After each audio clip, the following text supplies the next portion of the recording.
Bonjour à tous, bienvenue à ce quart d'heure quotidien de résolution émotionnelle animé par des praticiens du collectif de libération des émotions. Salut les filles. Hello, hello. Alice. Ok, aujourd'hui on va demander à Sophie de nous présenter ce que c'est que la résolution émotionnelle.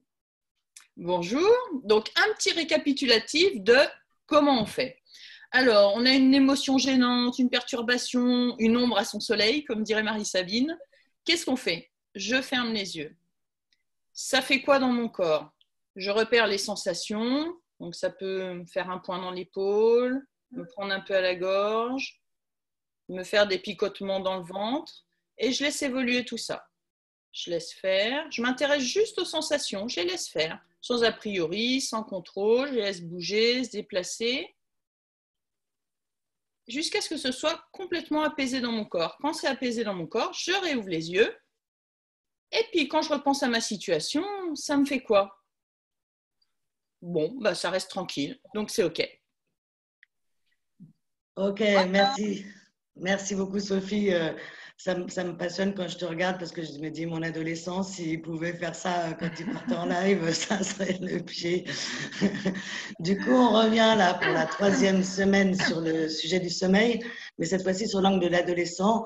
En tant que praticienne, on a pas mal de demandes de parents sur comment on peut accompagner avec la résolution nos enfants dans leurs difficultés sur le sommeil et principalement les ados.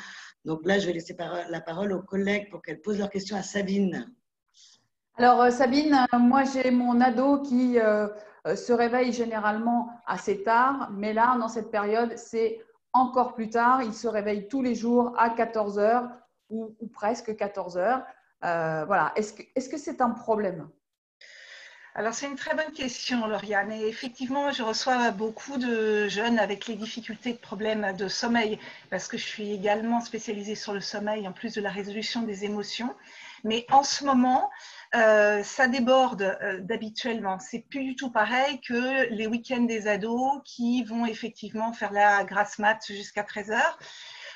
Et là, ça peut être tous les jours et ça peut déborder bien au-delà de 13 heures aussi. Oui, Donc, c'est tous les jours d'ailleurs. Hein. ouais. Première chose essentielle, en tant que parent, pour vous, qu'est-ce que ça donne? Est-ce que ça vous inquiète? Est-ce que ça vous exaspère ou ça vous agace? La priorité absolue, ça va être toujours de revenir à vous par rapport à l'émotion que ça va déclencher. Et donc là, on va faire, grâce au rappel de Sophie, le processus naturel du corps qui va désactiver cette alerte d'agacement quand je vois demain, après-demain et les jours suivants, mon ado se réveiller tard. Donc, la priorité, c'est d'abord, vous, parents, de vous occuper de votre propre émotion pour pouvoir aborder ce problème-là, d'une part avec plus de recul et de discernement, et surtout avec une distanciation émotionnelle. Vous serez dans le factuel et non plus dans la réactivité par rapport au problème. Donc, Sabine, ce que tu veux dire, c'est que mon ado, ça m'inquiète. Ça m'inquiète pour lui parce que du coup, il ne fait plus rien de sa journée et je suis vraiment inquiète. Le fait que cette inquiétude-là, je la régule, je fais ma régulation émotionnelle et il va se passer quoi si je régule? Alors, ça c'est la première chose. Ça veut dire qu'après, vous allez pouvoir, vous, parents, aller vers vos adolescents pour bien évidemment voir ça avec lui. Mais tant qu'on est en réactivité, si par exemple, je vais aller ouvrir brutalement la porte à 13 heures, exaspéré, c'est pas possible que tu dormes encore à cette heure-là, forcément l'ado, il se réveille grognon, forcément il va râler, il va faire la gueule, et forcément l'ambiance de la maison va être vachement tendue. Et plus l'ambiance va être tendue, plus ça va renforcer les difficultés de sommeil de chacun, les ados, mais aussi les parents. Ce qui est important à savoir pour nos adolescents, c'est que par essence même, par nature, le sommeil de l'adolescent, il est décalé, il est différent et il est normalement un peu plus tard. Ce qui veut dire, en période normale de collège et de lycée, naturellement, ils se couchent plus tard, ça c'est physiologique. Ils vont avoir le réveil tôt le matin, ils vont avoir des activités chargées et puis ils ont l'habitude des écrans et des réseaux sociaux. Tout ça, ça veut dire qu'ils vont effectivement se coucher tard mais se réveiller tôt parce qu'ils ont le lycée. Et donc du coup, ils sont en manque de sommeil tout au long de l'année. En période scolaire, les ados sont en manque de sommeil et en manque grave de sommeil. Là, actuellement, pour la plupart, ils ne sont plus dans cette problématique. Donc, quelque part, est-ce que c'est un problème? Oui et non. C'est pas mal parce qu'ils compensent leur manque de sommeil, mais pour autant, ce n'est pas génial parce que la récupération du matin, eh ben, ce n'est pas une bonne récupération parce que la maison, elle vit autour. Donc, ce n'est quand même pas si rassurant que ça. Mais surtout, ce qui est embêtant et ce qui est un vrai problème, c'est qu'il renforce le décalage de rythme. Et pourquoi? Parce qu'ils se lèvent très tard, parce qu'ils se sont couchés très tard. Alélie, je crois que tu avais aussi une question sur le couche tard. J'ai une question parce que j'ai une cliente, tu vois, donc elle a un adolescent et en ce moment, il se couche encore plus tard que d'habitude et elle me demandait, mais pourquoi il fait ça? Pourquoi il se couche si tard en ce moment? Alors, il y a 3 raisons principales. La première, elle est hyper logique, c'est que pour pouvoir dormir, il faut une pression de sommeil suffisante. Et donc, si jamais les ados se sont réveillés hyper tard, style midi, 13h, 14h, voire 15h, j'ose pas imaginer plus tard, mais je suis sûre qu'il y a des familles où il y a des jeunes qui sont totalement décalés jour-nuit, hein, ça c'est possible à l'extrême. Donc déjà, si on n'est pas réveillé suffisamment longtemps, on ne peut pas s'endormir. En plus, en ce moment, ils s'embêtent, donc on peut arriver à avoir aussi le fait de faire la sieste, d'être vautré sous la couette, on s'isole dans la chambre parce qu'on en a marre du bruit dans la maison, etc. Et hop, ils se rendorment à nouveau. Donc, ils se couchent tard parce qu'ils n'ont pas sommeil. Et ils n'ont pas sommeil, première raison, parce qu'il n'y a pas cette pression de sommeil. Deuxième raison de se coucher tard, c'est parce que leur horloge biologique est complètement décalée. Et ça, c'est le petit chef d'orchestre dans le cerveau qui règle le rythme éveil et sommeil. Et pour ça, on a besoin de lumière. Et eux, ils n'ont pas notamment la lumière du matin. Et puis, comme on sort moins, eh ben, ils ont moins la lumière solaire. Et puis, comme ils sont sur les écrans à fond, eh ben, ils ont beaucoup de lumière, mais tard le soir, ce qui fait que leur cerveau comprend que c'est le jour.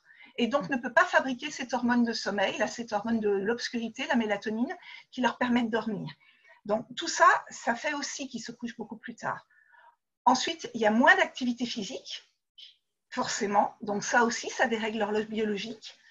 Les rythmes familiaux sont souvent déréglés parce qu'on se met à table un peu n'importe quand. Donc, parfois, on dîne très, très tard. Donc, il y a la digestion. Parfois, le jeune grignote.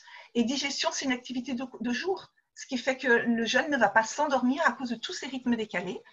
Et puis, également, sur l'horloge biologique, ce qui est important, c'est cette notion de liens sociaux. Et il y a besoin qu'ils soient dans la journée. Et eux, ils ont ces liens sociaux beaucoup également le soir. Et donc, ça fait une espèce de stimulation, de connexion et bien évidemment d'émotions qui sont dégagées de tout ça. Et donc, du coup, le jeune ne peut plus s'endormir le soir. Et puis, le troisième point, donc première raison, c'est pression de sommeil insuffisante. Deuxième raison, c'est l'horloge biologique. La troisième, c'est le côté psychologique. C'est que le jeune, en confinement, il a besoin aussi de son intimité. Et donc, comme on vit tous ensemble, s'isoler dans sa chambre, ce n'est pas forcément suffisant au niveau de l'intimité. Et donc, pour eux, ils vont découvrir cette intimité sur le temps de nuit. Et donc, ils vont commencer en fait leur journée quand la famille a arrêté sa journée. Et donc, du coup, ils vont vouloir vivre après le coucher de la famille, après le coucher des parents. Et puis, il y a le problème, bien évidemment, de l'anxiété qui est majorée en ce moment. Tu avais une question? Ouais, tu avais une question, je crois, Sophie. Ouais, du coup, en parlant de ça et en parlant du côté psychologique, moi, j'ai une maman, du coup, que j'accompagne et qui, à la fin d'une consultation, m'a glissé qu'elle trouvait que son ado était beaucoup plus anxieuse qu'avant. Et est-ce que, du coup, ça peut avoir un impact par rapport aussi à ce que tu disais tout à l'heure, ce côté psychologique et la qualité du sommeil? Ben évidemment, déjà à l'adolescence, ils ont déjà leur propre motif d'anxiété. Hein. Ça, c'est déjà là de base. En plus, en ce moment, il y a également le climat avec les infos. Si jamais on est dans une famille où la télé est allumée tout le temps, où il y a ces infos en boucle, ça va être très anxiogène. Le jeune, il peut être inquiet pour lui-même, il peut être inquiet pour ses copains, pour sa famille, pour les grands-parents. Donc, il y a tous ces motifs d'anxiété. En plus, il y a l'histoire de la scolarité qu'on essaye de prolonger. Alors là, c'est les vacances scolaires pour la zone Île-de-France, mais il y a aussi une pression scolaire. Donc ça j'ai appris dans le Nord, il y avait eu le suicide d'un jeune de 13 ans. J'ai vu ça hier aux informations, c'est quelque chose de tragique. Et peut-être en lien parmi d'autres, avec cette histoire de stress lié à tous ces chamboulements et cette surpression et le fait de perdre ses repères. Il peut y avoir, pour ceux qui sont en première terminale, des inquiétudes pour le bac et le post-bac aussi. Et bien évidemment, il y a les tensions de vivre ensemble. Donc, tout le quotidien va être anxiogène. Donc, pour ça, le rôle des parents en premier, c'est d'essayer de favoriser le climat familial apaisé. Et pour ça, c'est régulation émotionnelle parentale à fond la caisse pour tout. Ne plus, nous, parents, être en réactivité émotionnelle par rapport aux enfants. Et puis peut-être essayer de trouver un moment de disponibilité avec son ado, juste disponible, très court, ne pas chercher à trop bien faire, mais juste disponible pour lui, dans un climat d'apaisement. Et puis bien évidemment, apprendre aux jeunes la régulation émotionnelle. Donc, nous, je disais, c'est être preuve vivante. Quand on le fait dans la famille, ils observent qu'on n'est plus en stress, on n'est plus énervé, leur donner le processus, les inviter à voir les vidéos, retourner sur les sites, notamment peur au pluriel.info, où il y a toutes ces vidéos, et bien évidemment contacter des praticiens. On est là pour vous, que ce soit les parents ou les enfants, les ados, on est là pour vous aider en ce moment dans les perturbations émotionnelles. Parce que là, si j'ai bien compris par rapport à ce que tu as dit, c'est hyper important parce que le climat anxiogène, il est valable pour tout le monde. Mais du coup, c'est hyper important que le parent, il régule déjà pour lui par rapport à son anxiété, quant à sa situation, mais aussi quant à la situation de l'avenir de son ado. Parce que ceux pour qui ils sont dans l'incertitude du bac, par exemple, c'est hyper anxiogène pour les parents parce qu'ils ont peur de tout bout de champ. À tout bout de champ, il n'y a pas besoin d'un gros truc. En plus de leur inquiétude à leur propre avenir à eux. Donc, en fait, ça fait vase communicant. Donc, il faut qu'il y en ait déjà un qui régule pour pouvoir aider l'autre à réguler aussi, quoi. Complètement.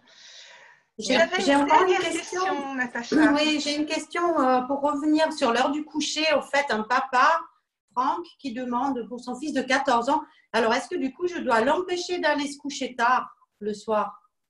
Alors, ça va être notre réflexe, se dire il faut absolument lui interdire de se coucher tard.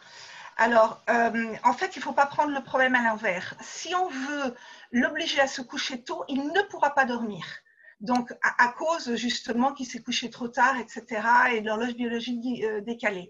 Donc, il ne pourra pas dormir si on l'oblige à se coucher plus tôt.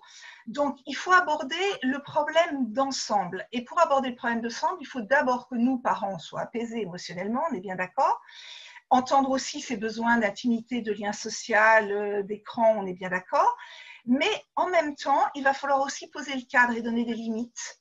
Et pour ça, le cadre, c'est apporter de la sécurité. Mais il va être juste ce cadre si jamais nous, on est bien tranquille. Si au moment où on pose ce cadre, on est dans la réactivité, il y a zéro chance que ça marche. Donc d'abord, nous occuper de nous.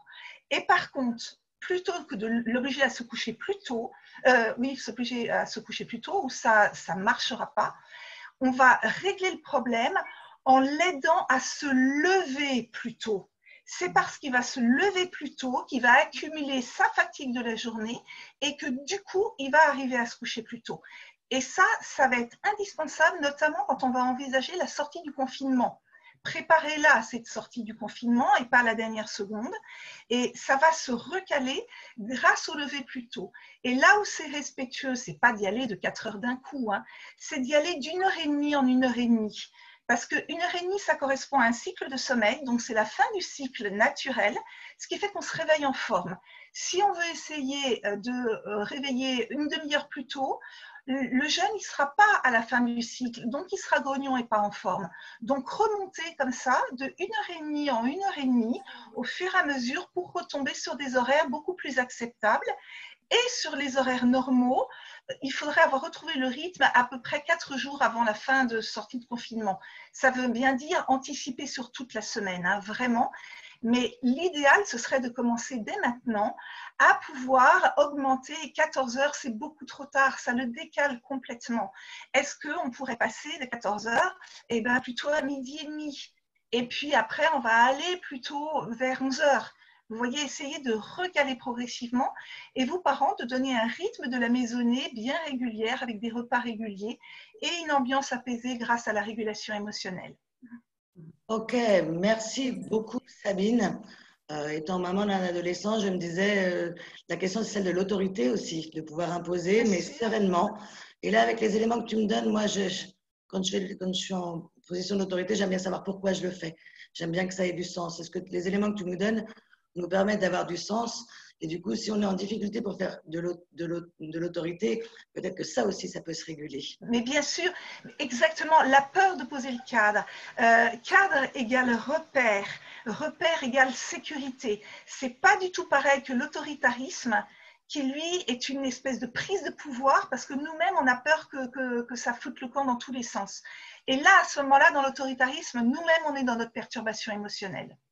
Ok, ben justement, Sophie, tu vas peut-être nous montrer, s'il s'agit de faire de l'autorité sur son enfant, d'aller le lever, et que, ouais, on a envie de péter un câble, on a envie de se barrer de l'autre côté de la maison, qu'est-ce qu'on peut faire? Alors, quand on sent qu'on va péter un câble ou qu'on veut partir à l'autre bout de la maison, tout de suite déjà, on ferme les yeux, on s'intéresse à ce qui se passe dans le corps.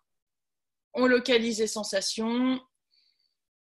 Ça me tord les boyaux, j'ai une barre dans le dos, j'ai les jambes qui... Et je laisse évoluer. Je laisse évoluer, peut-être ça augmente, je laisse faire. Ce ne sont que des sensations. Je laisse évoluer, ça bouge, ça se déplace, ça change un peu, je laisse faire. Et puis, d'un seul coup, ça s'apaise. Et quand tout est apaisé partout, je réouvre les yeux. Puis peut-être que je peux entamer la conversation avec mon ado, tout compte fait. Super. Merci Sabine, merci Sophie, Annelise, Lauriane, Natacha. On se retrouve demain, on vous prépare une surprise. Allez, au revoir à tous. Bonne journée. Au revoir. Au revoir. Salut.